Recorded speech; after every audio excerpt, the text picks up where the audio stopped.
ایک چھوٹے سے شہر میں ایک لڑکا رہتا تھا۔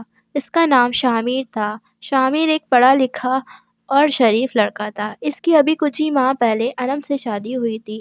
شامر جتنا سلجھا ہوا لڑکا تھا، انم اتنی ہی لاپرواہ اور سست تھی۔ گھر کے کام تو وہ کرتی ہی نہیں تھی، بس اپنے آپ میں ہی لگی رہتی تھی۔ شاپنگ کرنے جاتی اور سہیلیوں سے فون پہ باتیں کرتی رہتی تھی۔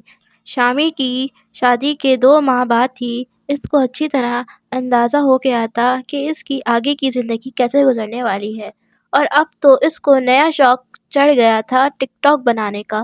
وہ ہر وقت تیار ہو کر ٹک ٹاک بناتی رہتی تھی اور گھر پر اور شامر پر بالکل توجہ نہیں دیتی تھی۔ شامر کے تو ماں باپ دونوں اس دنیا میں نہیں تھے، مگر اس نے انم کے والد اور والدہ سے اس کی کافی دفعہ شکایت کی، مگر کوئی فائدہ نہیں ہوا اور وہ ان کی بھی نہیں سنتی تھی۔ نہ ہی گھر صاف ہوتا اور نہ ہی کھانا بنا ملتا۔ وہ بہت پریشان رہنے لگا تھا۔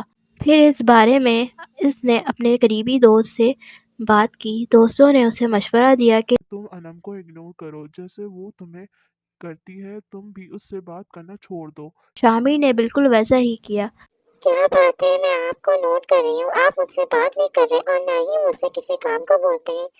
ہاں تو صحیح ہے نا، تم یہی تو چاہتی تھی، نہ تمہیں کام کرنا پڑے گا اور نہ ہی تمہیں کوئی روک ٹوک، تو وہی تو کر رہا ہوں، اور میں رات کو گھر دیر سے آؤں گا۔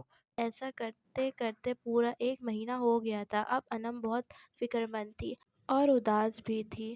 اب اس کو شامر کی قدر ہو گئی تھی اور وہ بہت شرمندہ تھی جو کچھ اس نے شامر کے ساتھ کیا۔